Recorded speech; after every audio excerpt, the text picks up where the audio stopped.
Hello guys and welcome back to the channel, and we've got a big match preview for you, and I don't think it comes any bigger than this. I can't do this game preview on my own. I've had to get the big guns in, so I'm welcoming Jonny from Boro Breakdown back to the channel. Jonny, you've been on the channel before. Thanks for coming back. It was happier times for Cov fans and for me when we last played you, when we beat you 4-2 at the Riverside. Things have turned slightly, massively improved Middlesbrough. You must be high as a kite right now. I am. I really am. We're playing so well, Simon, and I still don't. I still think there's so much more to come as well, which I think is quite exciting. I think the last. I know we talk quite regularly, but you're probably seeing like a progression of just my happiness go throughout the season. I'm so pleased. We're playing really well. It's probably one of the best I've seen a Boro team play, and we're very deserving to be where we are at the moment. I'm still going to go into this game a bag of nerves and watch it behind the sofa, but ultimately, I'm really pleased at the minute. And top of the league now, eh? I mean, I'm not happy that we're not top of the league, obviously, but it does change the title race slightly. I saw that Borough are now favourites with the bookies to win the league, which is just a position, I presume, you never thought you'd be in this season. Not really, no. I remember when we caught up like very at the start of the season, and I was predicting mid-table for Middlesbrough, to be honest, under Rob Edwards. And admittedly, I think we probably would have finished mid-table with Rob Edwards, because we just weren't creating the chances needed to sustain that level of performance of where we were in the table. But then Kim's came in, and he's just put us on a completely different stratosphere in terms of performances. Really well coached in terms of going forward, and defensively really sound. And yes, to be favourites, I didn't expect it, to be honest. I don't think anyone expected it. I think both of us didn't expect to be in the position we're at like this season, to be honest. I think you guys probably had a more of ambitious prediction to say, you know what, probably playoffs this year, but not to be where you are right now. And we're very much the same. But to be favourites, yeah, to be honest, I don't think it adds any more pressure to us, to be honest. We've been chasing for a while. We're in really good form. And now we're in like this position. It's like if we win this, then it feels like it's just you could kind of ride off into the sunset a little bit. That's how it feels. Yeah, But 5 points clear, mate. yeah, it means nothing. You would It does. It means more at this stage of the season when momentum's on your side. I'll say that. There's not that long to go of the season now, and you guys are banging form. 6 wins in a row, we should mention. I think most Cov fans and probably Championship fans have heard good things about Middlesbrough. They've seen the winning run. I think a lot of us, for the first time, sat down and watched the full 90 minutes last Monday night. I was blown away by how good Middlesbrough were, especially in that first half. The dynamism of the passing, the press, the interchanges, the overwhelming of Sheffield United fully deserved to win that game. Obviously, they did well to come back into it. But I think it was almost like a statement moment, that win. And then you've got that confidence going into this game. Is that how it felt for you? I don't think it's probably the best we've played, to be honest. I think the And whole that's saying game. something in itself. Yeah. Yeah, well, I think when you look at the opposition, I think with Sheffield United, and the squad that they've got, it's top 6 level, isn't it? Realistically, even top 3. So to do it, I think it's more impactful, especially at this point in the season. But when we played Hull and we were 4-0 up at half time, that for me was a statement of, okay, we're going in this direction. Yes, we had a bit of bad form in certain moments during Christmas, but for me, that whole game was just spectacular. It was like, this could be something special.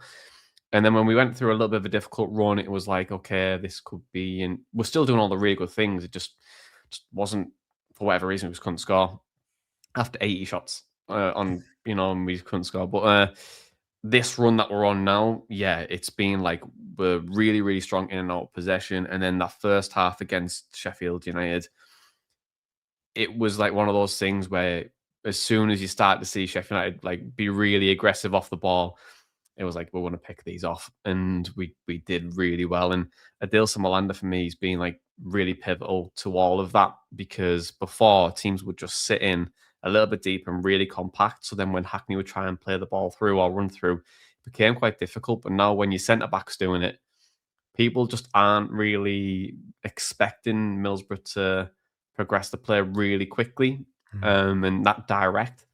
So It's been a very, very good few weeks. That first half was amazing. Second half, similarly to the West Brom game, we've kind of slacked a little bit or tired or don't really know what's kind of happened really. But I think it's kind of when we start to disrupt the game and subs start to happen, you can tell that Boro's depth just isn't really fully there yet. But yeah, from the first half, got a few texts from different teams, and they were just like, "Wow, this is it." I was like, "Yeah, well, now everyone's on us now. Got Olcott doing videos, H. Everyone's wanting a bit of Middlesbrough at the moment, which when that happens, Simon, you go, "Oh no, everyone's watching us." So I'm gonna fear the worst now. No, I think you're every right to be confident. I think deserve to be top of the league after what we've seen in recent weeks. We talk about Hackney a lot. We talk about Aidan Morris quite a lot as well too. Obviously, fantastic midfielders. Could you give us a bit of insight into Riley McGree though, because he is someone who maybe we don't know too much about if you're a wider Championship fan, but I think Borough fans absolutely love him. We're starting to see glimpses where you're like, maybe you are Premier League quality. McGree is Premier League quality. I said on our last show that I think he's Boro's best player, and I will stand by that sentiment. I think he is just technically amazing. I always say the quote on our channel of "float like a butterfly, sting like a McGree" because he's so like elegant, like on and off the ball. His game intelligence is just excellent. He finds himself in really good spaces and reads the game really well, and he's able to create really good chances and knows where to be in the right place at the right time, which is always a gift on the football pitch, which hence the sting part of it. He's a player who will play on that left hand side, but will float into into center of the pitch. And he did so a lot under Michael Carrick as well. So this has just been like an accumulation of positions where he's stayed. He's the someone greatest manager in the world, Michael Carrick. You mean? Yeah, he won manager month, didn't he, today? I think as well. Kim Helberg and Carrick won manager month. That's wild. But yeah, it kind of started really. But he's been a player who's been so unfortunate with injuries. Like you can just never keep him fit. Hence why I think Premier League clubs just haven't went for him. But if he was fully fit, you would see him in a mid-table Premier League team and go, yeah, he's got something about him. Got a fantastic highlight reel in terms of goals he's scored, and a player who, when he's missing Middlesbrough, miss a lot of that attacking quality that he has. And if I was a Coventry fan, not like you would do it anyway, but if you wanted to spend maybe a couple of minutes of just watching McGree alone, I feel like you would go, yeah. He's a good player, him, and he's got a lot of ability and reads the game so well. So, but yeah, I prefer him to have Hackney personally, but you just can't keep him fit. No, exactly. He's fit for this one though, isn't he? I know he got taken. He is. Yeah, he is. He's just not fully. He just can't finish a full 90 because we're having to He's like glass. Really is like honestly like the smallest thing, and he's just gone, and you're thinking, oh no.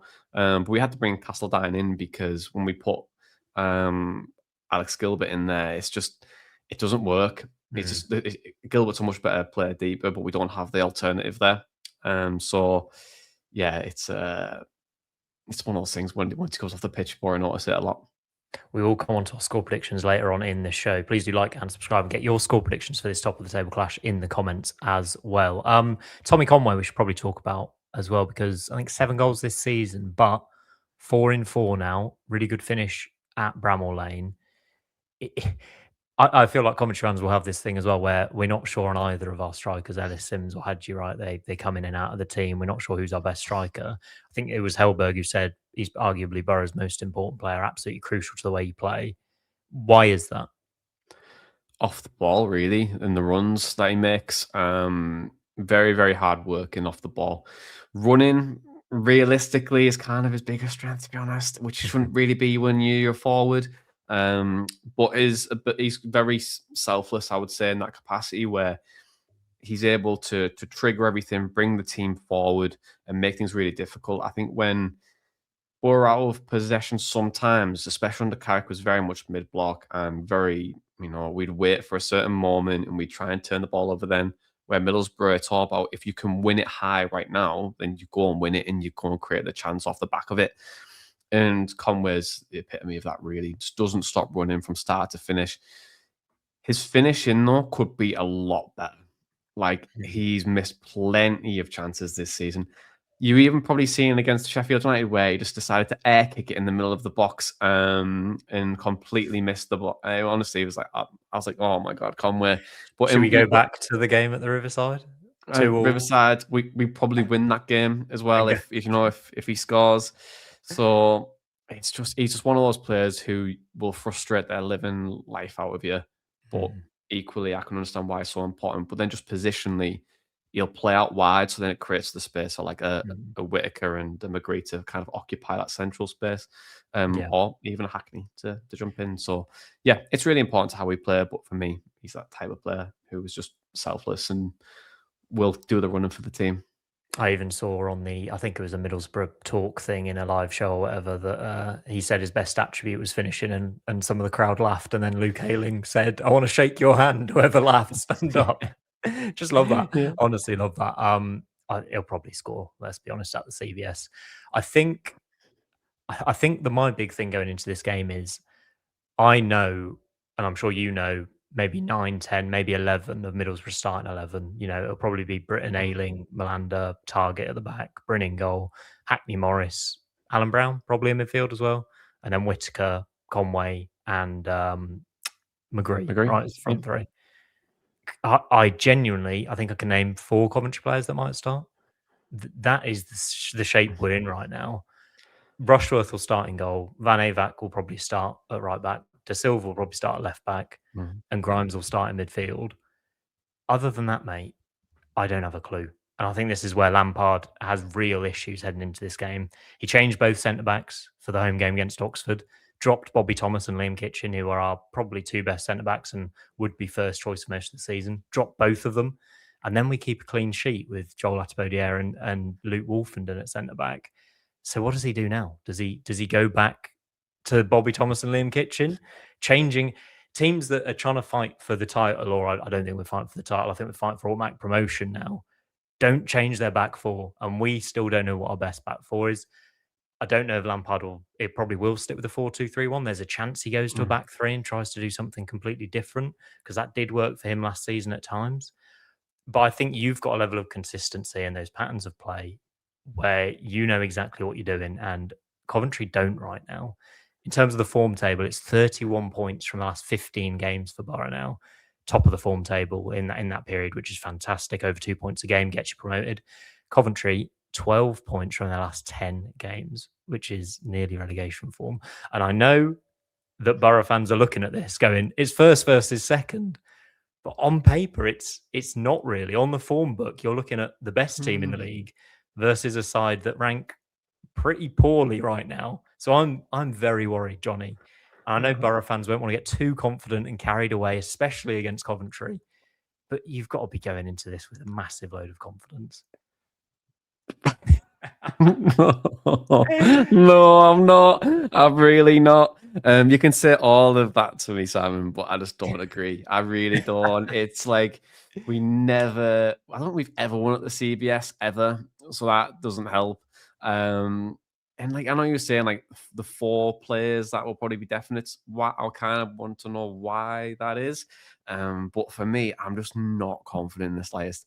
Like, and it's just like, I think it's just like that block or that nervousness of like, it's a massive game for us, really. And like, I know like we'll dance around it and we'll say, well, you know, Cov won it. And I mean, I have been trolling a lot of your fans lately, and I've deliberately been trying to do that, and it's very easy to do that. So I do apologize, but it's just like, I think it's with Coventry, you don't know what team's going to probably turn up, because you could actually be amazing on Monday. And back to how you were, and everyone goes, yeah, it's kind of expected from Coventry. You know, they've got it in them. You know, they just had a bit of a tough spot, and now they're back to where they were. They'll go on a run, they'll ride off into the sunset, which it's could a tough very much spell lasting about 15 games, though. We're not being very good for about 15 games, which is the concern. But why? Why? Well, I mean, why is that like happening in comparison? Do you know what I mean? Is it like Lampard like not adapting, or is it injuries? What's it been? There's a few reasons for it. I think we massively benefited at the start of the season from continuity. The relegated teams from the Premier League have so much churn. Yeah. You guys had Rob Edwards, then lost Rob Edwards, and had a bit of churn yourself. We had exactly the same team as we had last season, where we were just on a winning run. Obviously, lost Sunderland in the playoffs. We crashed into this season and just blew everyone away, and it was remarkable. It was like 50 goals in 17 games, nearly 3 goals a game. You'll never see like that, anything like that ever again, is how it felt like. 7-1 against QPR, 5-3 against Derby. It was amazing. And then I don't know, mate. The big issue is I don't know. There was an illness in the camp over Christmas, which could be blamed for a number of potential points dropped. We've had Jack Rodoni's shoulder injury. It doesn't seem to be getting shaken off. Brandon Thomas-Sante got injured for about 6 to 7 weeks, and he'd scored 10 goals when we played you guys last time. He's not scored another goal since. And it just feels like the confidence has slowly dropped. We got beaten 5-0 by Ipswich in the space of 2 games in the space of 3 weeks. And that was almost like, we think we're the best team in the league. Oh, we've been outplayed twice. Easily twice, 5-0 on aggregate. And that was almost like a reality check. And since then, the football's got slower and slower. They're not playing with as much confidence, and we're getting worse, which is massively, massively worrying. And then you're there, like the Simpsons guy chasing the bus, and we're sat on the bus, unable to get it started. You're winning every week, and now you've gone past us.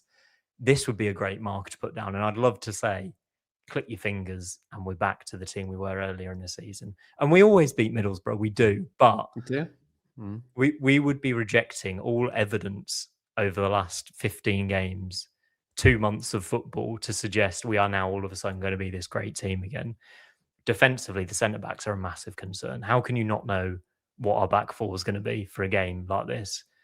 I don't know, man. I'm worried, and I don't think there's a particular reason. Hopefully, Onyeka makes an appearance and comes into our midfield and adds a bit of steel and sorts us out.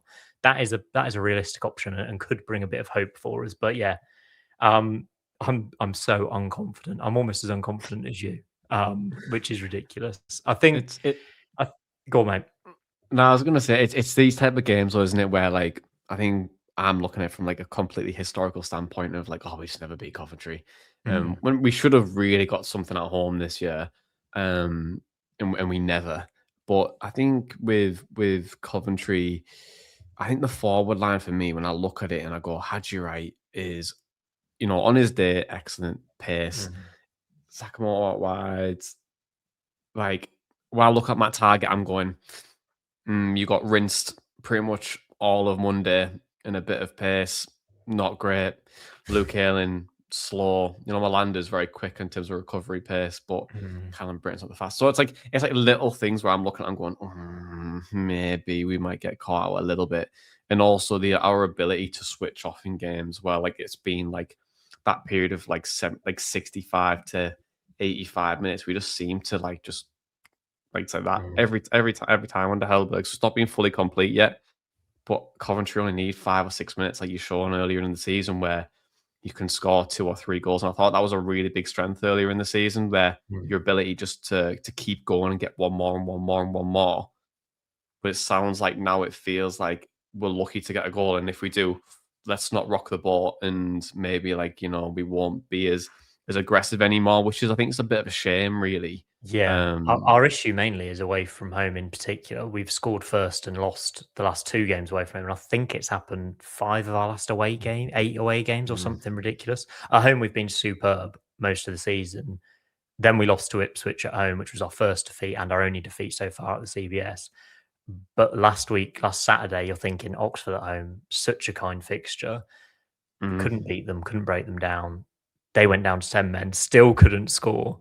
And you're just like, and then you guys go top. But in my eyes, this is the perfect fixture for Coventry. That is what I will say. For our season, Monday night, under the lights, CBS, if I'm picturing it, it's perfect. To sound like Mick McCarthy, it can't go on like this, can it? It can. We either on Monday night get hammered 3-4, 5-0. It's a complete footballing lesson. And we go, right, something has to change, or we win, we go back top of the league, and the season starts again. It is genuinely the perfect fixture for Coventry. And I really hope we can get it done and get over the line. I've been so negative all week, Jonny. Now I'm speaking to you, I'm starting to believe more, and I know I shouldn't. I know that's a bad place to fall into. I think we should finish, though, come to the end of this video. I'll come to you for your score prediction, mate, because I've been predicting a loss all week for Cov. I've been predicting a heavy loss for Cov, by the way. I've been saying we're going to lose 3-0. I seen your video actually on this, and I was like, And I know this is people say, "Oh, you're playing it down. You're playing it down. You're trying to be the underdog and all of that." And maybe I am, but also if you play like you did in the first half at Bramall Lane, you will score 2, 3, 4, as many goals as you want against us. We concede so many chances. Carl Rushworth's brilliant, but he won't be able to keep you up there if you play like you did in the first half. So I think I'll change it slightly and go for a 3-1 defeat. Okay. What about you? Yeah. I think it'd be a Desmond. I'm gonna go 2-2. I think we'll be 2-0 up and you'll score 2. Oh, I think I'd probably take a draw, which is a really weird thing to say. I'd take a draw at this point. As long as we're still top. I think even if you do go above us and beat us, like being 1 point away is a lot better than what we were. And we've got some good fixtures in terms of, like, we have Oxford after you, and then we have Leicester. Great team, always rated Oxford, really hard to break down. Yeah, they will be hard to break down, but we have you and Leicester as well. So it's like there's games where they're winnable, and you think, okay, well, if we can just keep up with it, then I'm happy. We just need Ipswich to lose every week, mate. Yeah, well, they're 5 away, aren't they? So like, is it 4 more games away? So and then not great away from home either. So I'll take it. But yeah, I'll go Desmond. I'll go 2-2. So. And where do you think Boro finish this season?